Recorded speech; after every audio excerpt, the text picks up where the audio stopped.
Hello, good morning po. So may customer na naman ako, ang problema niya overheat. Pero tinitingnan ko naman po yung system niya, napakaganda. Pero meron po akong nakita. Ito po, para at least hindi na kayo lagi nasa talyer, ito po yung nakita ko. So ito po siya. Tingnan nyo mabuti yung radiator cap. Yan.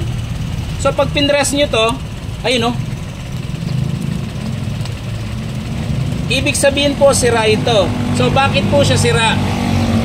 So pag ganito na po yung takip ng radiator, actually ang pressure nito is 1.1 or 0.9, pwede po siya.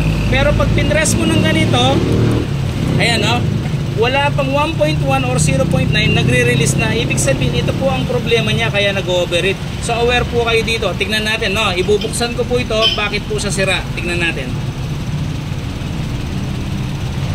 So ito po, positive. So wala na po yung dulo nito. Natanggal, ibig sabihin pumasok doon. So yung pressure nagre-release kaagad. So tingnan niyo po yung isang sample.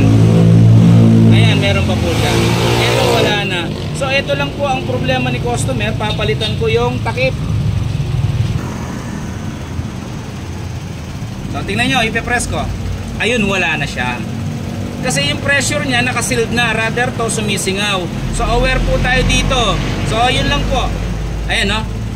Ibig sabihin po, okay na po siya, hindi na mag-overheat. Okay na yung cylinder head niya, magiging normal pa rin yung aircon niya.